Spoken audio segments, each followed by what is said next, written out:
Chrétiens, nous ne pouvons pas nous taire.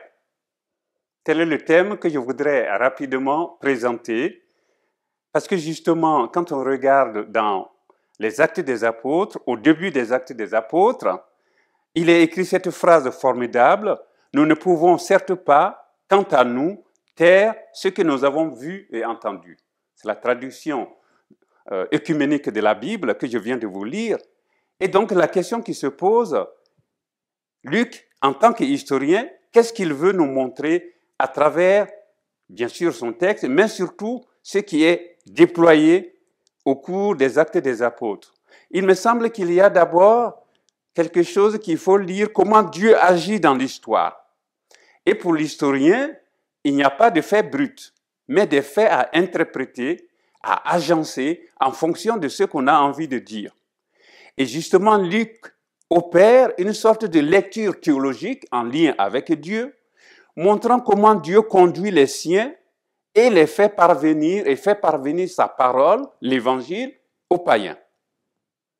Donc, en fait, l'itinéraire de Jérusalem au premier chapitre des Actes jusqu'à Rome, le chapitre 28, le dernier chapitre des Actes des Apôtres, symbolise l'ouverture de la parole de Dieu au monde entier.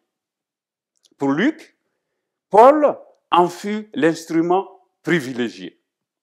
Et bien sûr, quand je parle de Paul, il faudrait ajouter Saint Pierre et puis tous les disciples qui ont travaillé à faire parvenir la parole de Dieu jusqu'au bout de la terre.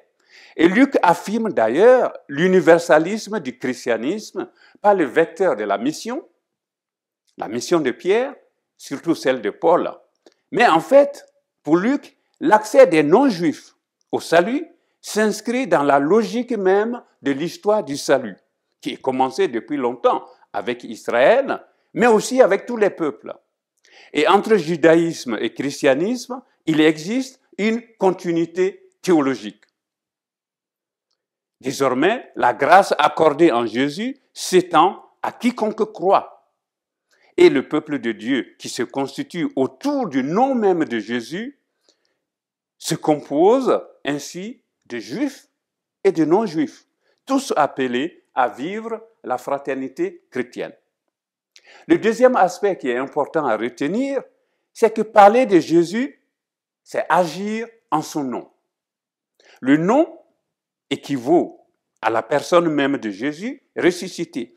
Et c'est au nom de Jésus que le salut est apporté à tous les hommes, avec les miracles, avec toutes les images qu'on peut trouver dans le monde pour parler de Jésus. Et c'est pour ce nom que souffrent les apôtres. Ils ont été emprisonnés alors qu'ils venaient de faire un miracle au nom de Jésus. C'est en lui que sont baptisés les croyants. Quand on vous dit « convertissez-vous », que chacun de vous reçoive le baptême au nom de Jésus pour le pardon de ses péchés, et vous recevrez le don de l'Esprit Saint, comme c'est dit dans le 2e chapitre des Actes des Apôtres.